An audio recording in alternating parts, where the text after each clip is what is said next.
नमस्कार, India day live आप देख रहे हैं और मैं हूं आपके साथ स्वाति आर्य। स्वागत है आप सभी का बुलेटिन में। बुलेटिन की शुरुआत करेंगे और सबसे पहले आपको दिखाएंगे इंडिया 100 सुपरफास्ट अंदाज में। आज राउत रेवेन्यू कोर्ट में अरविंद केजरीवाल की पेशी, न्यायिक हिरासत आज हो रही खत्म। ईडी की गिरफ्तारी के खिलाफ केजरीवाल की याचिका पर सुप्रीम कोर्ट में सुनवाई। आज ईडी की गिरफ्तारी को दिल्ली हाई कोर्ट में किया था चैलेंज, जिसके बाद कोर्ट ने याचिका खारिज की थी। पंजाब के सीएम भगवंत मान आज अरविंद केजरीवाल से तिहाड़ जेल में करेंगे मुलाकात को लेकर पंजाब के एडीजी और तिहाड़ प्रशासन के बीच हुई थी मीटिंग। कथित शराब घोटाला मामले में के कविता की आज कोर्ट में पेशी। आज सीबीआई की रिमांड हो रही खत्म। प्रधानमंत्री नरेंद्र मोदी आज केरल के तिरुवनंतपुरम में 2 सार्वजनिक बैठकों में लेंगे हिस्सा। केरल और इसी के साथ ही तमिलनाडु में करेंगे रैली को संबोधित। शाम 4 बजे तमिलनाडु के तिरुनेलवेली में करेंगे जनसभा। अमित शाह ऊनाकोटी के कुमारघाट में चुनावी रैली को करेंगे संबोधित। मणिपुर में भी करेंगे जनसभा। राजस्थान का भी करेंगे दौरा। रक्षा मंत्री राजनाथ सिंह का आज जम्मू कश्मीर दौरा। दोपहर 12:30 बजे उधमपुर में रैली को करेंगे संबोधित। पीएम मोदी ने कर्नाटक के मैसूर में की जनसभा। कहा कि आज टुकड़े टुकड़े गैंग की सुल्तान बनकर घूम रही कांग्रेस। बांका में राजस्थान ने आरजेडी पर बोला हमला। कहा कि आरजेडी ने अहंकार की सारे हदें की पार। किसने मां का दूध पिया है जो मोदी को जेल में डालेगा। राजनाथ सिंह ने लालू परिवार को घेरा। पीएम मोदी को जेल भेजने वाले बयान पर किया पलटवार। कहा कि जो खुद बेल पर हैं वो मोदी को जेल भेजेंगे। ऐसे लोगों को जनता ने नकारा। बीजेपी के संकल्प पत्र को लेकर सीएम योगी आज करेंगे प्रेस कॉन्फ्रेंस। लखनऊ बीजेपी दफ्तर में सुबह 10 बजे प्रेस कॉन्फ्रेंस होगी। यूपी के सीएम योगी आदित्यनाथ का आज बिहार दौरा। बिहार के नवादा में करेंगे जनसभा। औरंगाबाद लोकसभा क्षेत्र में भी जनसभा को करेंगे संबोधित। पौड़ी में विपक्ष पर जमकर गरजे सीएम योगी आदित्यनाथ। कहा कि अब यूपी से भाग रहे अपराधी, उत्तराखंड में भी अपराधियों को नहीं मिलेगी जगह। सीएम योगी आदित्यनाथ ने कहा कि कांग्रेस के पास नहीं था नेशनल एजेंडा, देश के विकास का नहीं था विजन। आज पूरे देश में हो रहा है विकास। ओडिशा के संबलपुर में केंद्रीय मंत्री धर्मेंद्र प्रधान एक स्थानीय के घर उन्होंने खाना खाया। घर घर जाकर वोट भी मांगे। 2 दिन के गुजरात दौरे पर पंजाब के मुख्यमंत्री भगवंत मान 16 और 17 अप्रैल को गुजरात में आम आदमी पार्टी उम्मीदवारों के लिए करेंगे चुनाव प्रचार। बीजेपी के संकल्प पत्र को लेकर विपक्ष के सवाल पर विधायक अदिति सिंह का पलटवार। कहा कि बीजेपी जो कहती है वो करके दिखाती है, विपक्ष का काम है सिर्फ सवाल उठाना। गया में तेजस्वी यादव ने भारतीय जनता पार्टी पर साधा निशाना। कहा कि बीजेपी ने घोषणा पत्र में किसानों गरीबों के लिए कुछ नहीं दिया, बिहार को भी कुछ नहीं दिया। बीजेपी के संकल्प पत्र पर तेजस्वी यादव ने बोला हमला। कहा कि बीजेपी के संकल्प पत्र में युवाओं के बारे में कोई जिक्र नहीं, कितनी नौकरी देंगे या फिर नहीं देंगे इसकी चर्चा नहीं। बीजेपी के संकल्प पत्र पर अखिलेश यादव ने साधा निशाना। कहा कि बीजेपी का संकल्प पत्र किसी काम का नहीं, झूठ और जुमले बीजेपी की पहचान है। राजस्थान के जालौर में प्रियंका गांधी ने बीजेपी को घेरा। वैभव गहलोत के समर्थन में की जनसभा। बीजेपी को बताया तानाशाही सरकार। प्रियंका गांधी ने प्रधानमंत्री नरेंद्र मोदी पर कसा तंज। कहा पीएम कभी गटर से गैस बनाते हैं, कभी अपनी झूठी वीरता दिखाते हैं। ऐसा लगता है कि पीएम लोगों से पूरी तरह से कटे हुए हैं। बीजेपी के संकल्प पत्र पर खड़गे का प्रहार। कहा देश में बढ़ती महंगाई की बीजेपी को फिक्र नहीं। 10 सालों में बीजेपी ने युवाओं और किसानों के लिए कुछ भी नहीं किया। बीजेपी के संकल्प पत्र पर कांग्रेस नेता पवन खेड़ा का हमला। कहा बीजेपी बहुत सफाई से बोलती है झूठ, लेकिन अब जनता नहीं करती उन पर भरोसा। बीजेपी के संकल्प पत्र पर कांग्रेस नेता प्रमोद तिवारी का हमला। कहा, पिछले 10 सालों में 3 गुना बढ़ी बेरोजगारी। जिस आदमी की खुद गारंटी नहीं, उसकी गारंटी का क्या मान। राजनांदगांव में छत्तीसगढ़ के पूर्व सीएम भूपेश बघेल ने बीजेपी पर उठाए सवाल। कहा, सभी भ्रष्ट लोग बीजेपी में शामिल। पीएम मोदी कब करेंगे उनके खिलाफ कार्रवाई। बीजेपी के संकल्प पत्र पर मध्य प्रदेश कांग्रेस अध्यक्ष जीतू पटवारी का हमला। कहा कि बीजेपी ने संविधान को किया कमजोर, झूठे वादे, मोदी की गारंटी। बीजेपी के संकल्प पत्र पर दिल्ली सरकार में मंत्री आतिशी का हमला। कहा, बीजेपी ने घोषणा पत्र नहीं बल्कि जुमला पत्र जारी किया है।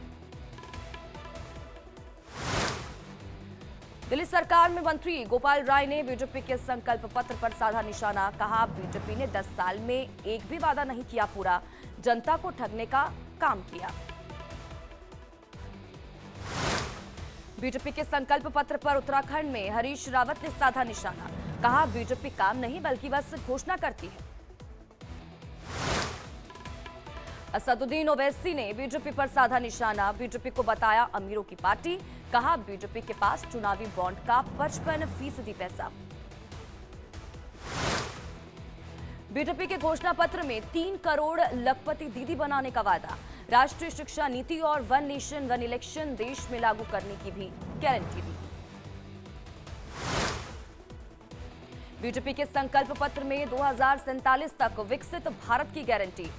2036 तक ओलंपिक्स की मेजबानी का भी वादा किया।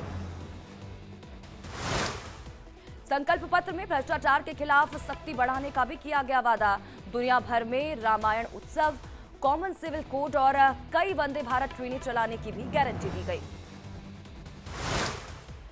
संकल्प पत्र पर बोले प्रधानमंत्री नरेंद्र मोदी। कहा कि गरीबों के लिए 3 करोड़ और बनाएंगे घर। 70 साल के ऊपर सभी बुजुर्गों को मिलेगा आयुष्मान योजना का लाभ। जेपी नड्डा ने कहा कि दुनिया में भारत का कद बढ़ा। देश में 25 करोड़ लोग गरीबी रेखा से आए बाहर। बीजेपी के घोषणा पत्र कार्यक्रम में बोले जेपी नड्डा। कहा कि बीजेपी देश की सेवा में समर्पित। 10 साल में देश में हुए जनहित के कार्य।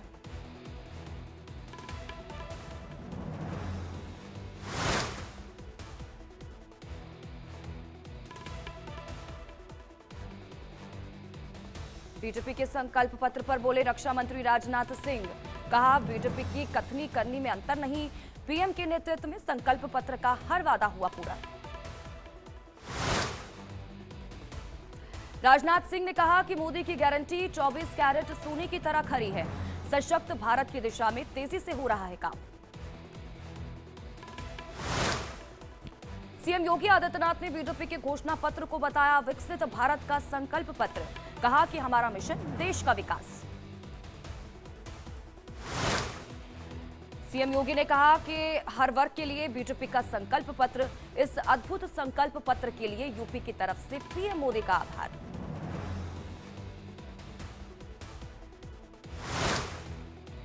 बीजेपी के संकल्प पत्र पर केंद्रीय मंत्री अनुराग ठाकुर का बयान। कहा कि 10 साल में हमने जो कहा वो किया पूरा। अब हमने जो कहा वो भी करेंगे पूरा। बीजेपी के संकल्प पत्र पर बोले डिब्रूगढ़ से बीजेपी उम्मीदवार सर्बानंद सोनोवाल। कहा कि बीजेपी की गारंटी पर लोगों को विश्वास और भरोसा है।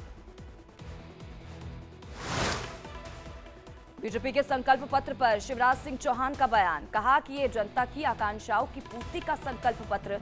इसमें समाज के हर वर्ग का कल्याण निहित।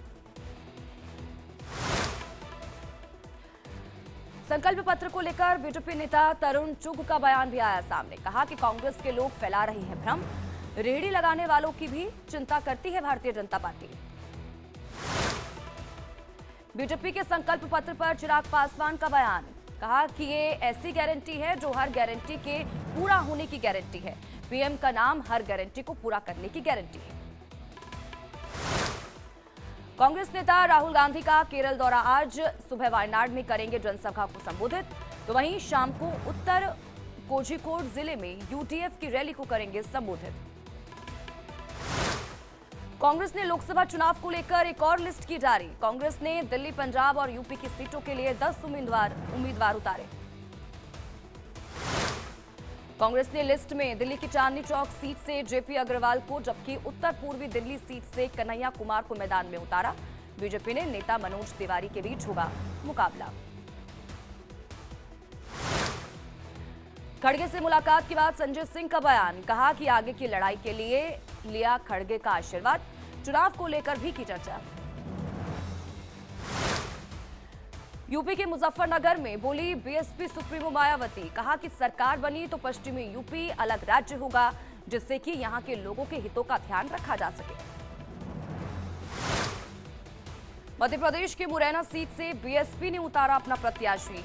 रमेश चंद्र गर्ग को बनाया गया लोकसभा प्रत्याशी। मुरैना सीट पर बीजेपी और कांग्रेस ने पहले ही कर दी हैं प्रत्याशी घोषित। लोकसभा चुनाव को लेकर समाजवादी पार्टी ने बदायूं से बदला टिकट। पार्टी ने शिवपाल के बेटे आदित्य यादव को बनाया प्रत्याशी। हिमाचल प्रदेश के मंडी से कांग्रेस उम्मीदवार विक्रमादित्य सिंह ने जीत का किया दावा, कहा बीजेपी से बड़े हिंदू हम, बीजेपी बिना होमवर्क किए लगाती है आरोप। कटिबा में उत्तराखंड के सीएम पुष्कर सिंह धामी ने किया डांस। स्थानीय लोगों और पार्टी कार्यकर्ताओं के साथ झूमते आए हुए नजर। लोकसभा चुनाव से पहले पूर्व डिप्टी कलेक्टर निशा बांगरे ने कांग्रेस से दिया इस्तीफा, पार्टी पर लगाया वादा खिलाफी का आरोप। महाराष्ट्र पुलिस ने गढ़चिरौली से नक्सल प्रभावित इलाकों में मतदान के लिए चलाया अभियान। गांवों में पहुंचकर लोगों से की वोट डालने की अपील। मध्य प्रदेश के भोपाल में डाक मत पत्र के जरिए मतदान करने वाले पत्रकारों के लिए जारी हुई सूचना, 15 और 16 अप्रैल को जमा कर सकते हैं डाक मत पत्र। मुरादाबाद में टिकट कटने से नाराज सांसद एसटी हसन का बयान आया सामने। कहा कि पार्टी के नेताओं पर उन्होंने उठाए सवाल, कहा मुझे अखिलेश यादव से कोई शिकायत नहीं। माना में सलमान के घर पर फायरिंग करने वाले आरोपियों का सीसीटीवी फुटेज बांद्रा से आया सामने। मुंह ढककर बाइक से जाते हुए आई नजर। सलमान खान के घर पर फायरिंग करने वाले आरोपियों की तस्वीर आई सामने। पुलिस ने आरोपियों को पकड़ने के लिए रेलवे को किया अलर्ट। सलमान खान के घर के बाहर फायरिंग मामले को मुंबई पुलिस ने मुंबई क्राइम ब्रांच को ट्रांसफर किया केस। मुंबई क्राइम ब्रांच की 10 से ज्यादा टीमें जांच में जुटी। सलमान खान को फिर मिली धमकी। लॉरेंस के भाई अनमोल बिश्नोई की पोस्ट वायरल, लिखा आखिरी चेतावनी, अगली बार गोली घर पर नहीं चलेगी। सलमान के घर पर फायरिंग पर बोले सीएम एकनाथ शिंदे, कहा आरोपियों के खिलाफ करेंगे सख्त कार्रवाई, कानून हाथ में लेने वालों को बख्शा नहीं जाएगा। फायरिंग के बाद मुंबई पुलिस के जॉइंट कमिश्नर ने सलमान के घर का लिया जायजा। अधिकारियों से बातचीत कर जांच के दिया आदेश।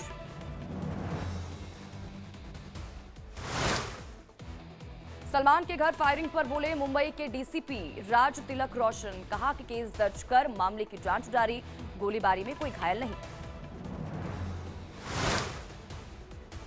सलमान के घर पर फायरिंग को लेकर संजय राउत का हमला, कहा मुंबई में कभी भी और कहीं भी चल सकती है गोली, कहां व्यस्त है मुंबई की पुलिस।